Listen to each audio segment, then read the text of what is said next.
Menegur yang tua. Refleksi pagi 2591. Di dalam mengembalakan jemaat, Timotius yang masih muda itu harus juga menegur orang-orang yang tua. Bagaimana nasihat Rasul Paulus dalam Timotius menegur mereka? Mari lihat nasihat di 1 Timotius 5 ayat 1a. Janganlah engkau keras terhadap orang yang tua, melainkan tegurlah dia sebagai bapa.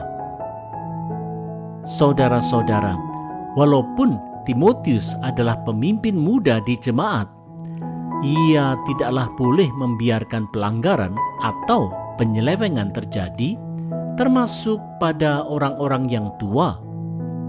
Untuk itu, Timotius haruslah berani menegur mereka, tetapi bukan dengan cara yang kasar, keras, dan tidak hormat. Ia tetaplah harus bersikap hormat dan sopan, seperti ia bersikap terhadap bapaknya sendiri. Saudara-saudara, menegur orang yang tua memang bukanlah hal yang mudah bagi seorang pemimpin muda seperti Timotius. Sebagai seorang pemimpin muda, ia bisa dihinggapi rasa segan sehingga ia enggan untuk menegur. Hanya saja, untuk kehidupan jemaat yang sehat, ia tetap harus menegur mereka yang tua tanpa sikap arogansi, keras dan kasar, melainkan ia harus tetap melakukannya di dalam kasih dengan tetap bersikap hormat dan sopan.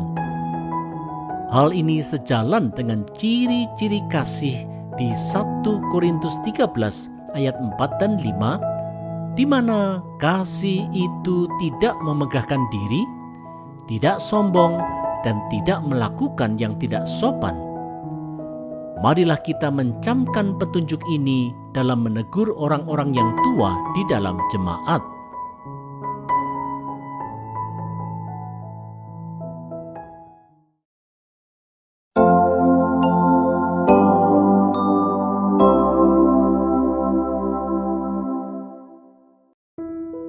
Teguran dalam kerendahan hati.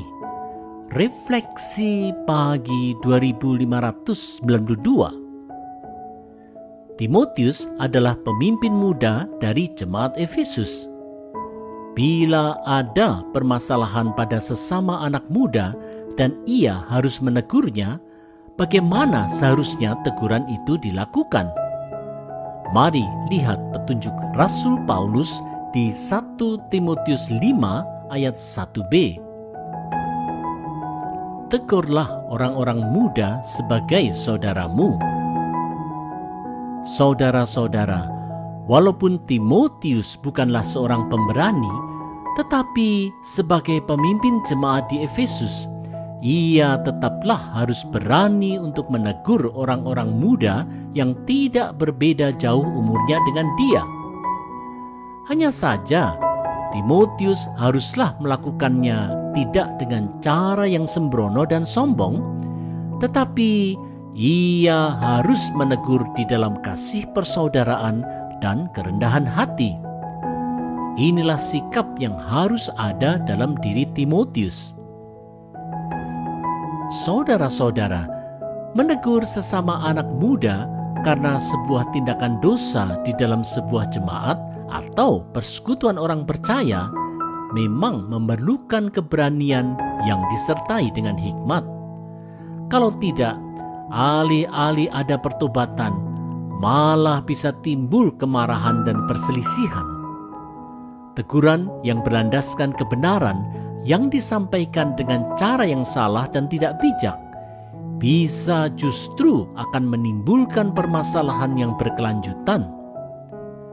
Meskipun demikian, seorang pemimpin muda di jemaat tetaplah harus melakukan tugas pengembalaannya melalui teguran walaupun sulit. Di dalam sikap rendah hati dan di dalam tuntunan Roh Kudus, kiranya teguran itu dapat berbuahkan pertobatan yang sungguh.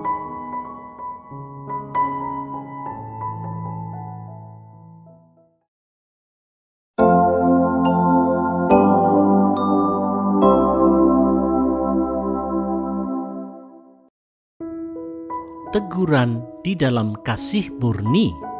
Refleksi pagi 2593. Bagaimana Timotius yang masih muda itu harus menegur perempuan tua dan perempuan muda?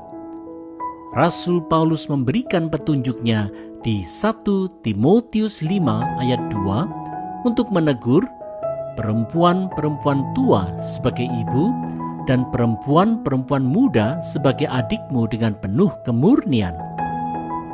Saudara-saudara, Timotius diberi petunjuk oleh Rasul Paulus untuk menegur perempuan-perempuan tua di dalam jemaat seperti ia berbicara dengan ibunya sendiri.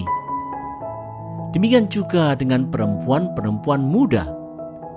Teguran kepada mereka ini haruslah dilakukan seperti kepada saudara sendiri, yaitu di dalam kasih persaudaraan yang murni, dan bukan hanya sekedar teguran keras yang disampaikan dalam kesombongan. Saudara-saudara, tanggung jawab penggembalaan dari pemimpin jemaat memang pasti melibatkan soal teguran bagi mereka yang menyimpang dari jalan yang benar. Hal ini dilakukan untuk menjaga supaya jemaat bisa terus bertumbuh di dalam Tuhan. Bila sebuah tindakan dosa itu dibiarkan, maka jemaat akan menjadi terbiasa untuk hidup dalam dosa. Teguran merupakan wujud dari kasih. Itulah sebabnya penulis Amsal menasihatkan di Amsal 27 ayat 5, lebih baik teguran yang nyata-nyata daripada kasih yang tersembunyi. Oleh karena itu, marilah kita belajar menegur di dalam kasih persaudaraan sebagai keluarga besar Allah di dalam roh lemah lembut. Melaluinya, kiranya jemaat Tuhan makin berdiri kokoh.